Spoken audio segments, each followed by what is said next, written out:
भारत और चीन, दो एशियाई महाशक्तियां, इस समय अमेरिका के टैरिफ के कारण तनाव में हैं। इन दोनों देशों में इस टैरिफ को लेकर गहन विचार विमर्श चल रहा है। चीन भारत को एक विश्वसनीय पार्टनर के रूप में देख रहा है, लेकिन इसके बीच भारत को ये डर सता रहा है कि अमेरिका के बाजार में उसके उत्पादों की मांग घट सकती है। दूसरी तरफ भारत के लिए इस उच्च टैरिफ में एक उम्मीद भी नजर आ रही है, क्योंकि भारत अमेरिका के बाजार में चीन को पछाड़ सकता है। आइए समझते हैं कि कैसे अमेरिकी टैरिफ नीति भारत के लिए महत्वपूर्ण साबित हो सकती है। दरअसल भारत और चीन पर अमेरिका की कर सीमा लागू हो गई है। इस नीति के तहत अमेरिका ने भारत पर 27% टैरिफ लगाया है, जबकि चीन पर 34% टैरिफ लगाया गया है। आर्थिक विशेषज्ञ मानते हैं कि भारत पर चीन के मुकाबले 7% कम टैरिफ लगाया गया है, जिसका मतलब ये है कि अमेरिका में भारत और चीन में निर्मित उत्पादों की कीमतें अलग अलग होंगी। उदाहरण के लिए, अगर किसी उत्पाद की कीमत चीन और भारत में 100 रुपए है, तो अमेरिका में भारतीय उत्पाद की कीमत 127 रुपए होगी, जबकि चीनी उत्पाद की कीमत 134 रुपए होगी। यही अंतर अमेरिकी बाजार में चीन के उत्पादों के मुकाबले भारत के उत्पादों को प्रतिस्पर्धी बनाएगा। इस तरह चीन में निर्मित दवाइयों के मुकाबले भारतीय दवाइयों की मांग बढ़ सकती है। हालांकि ये भी एक सच्चाई है कि भारत में निर्मित उत्पाद भी भारतीय बाजार में चीनी उत्पादों का मुकाबला नहीं कर पा रहे हैं। लेकिन एक क्षेत्र जहां भारत को फायदा हो सकता है, वो है कपड़ा उद्योग। भारतीय बाजार में कपड़ा उद्योग की मांग बढ़ रही है।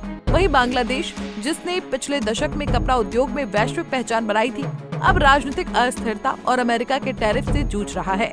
इसके कारण बांग्लादेश का कपड़ा उद्योग खतरे में है, जिसका सीधा फायदा भारत को हो सकता है। अब कई उद्यमी इन देशों से सस्ते टैरिफ की दरों के कारण अपने उद्योगों को भारत में स्थानांतरित करने की योजना बना रहे हैं। अमेरिका की टैरिफ नीति के बाद दुनिया भर में सोने की कीमतों में वृद्धि देखी गई है। ये उछाल वैश्विक अर्थव्यवस्था में अस्थिरता के कारण हुआ है, जिससे निवेशक सोने में निवेश करने को प्राथमिकता दे रहे हैं।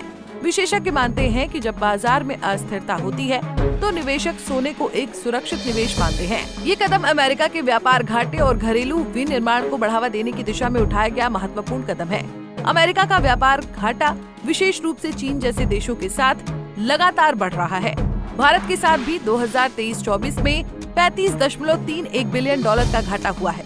इसे कम करने के लिए अमेरिका ने घरेलू विनिर्माण को बढ़ावा देने के लिए कई नीतियां बनाई हैं, जिससे आयात पर निर्भरता कम हो सके और आर्थिक सशक्तिकरण की दिशा में कदम बढ़ाए जा सके।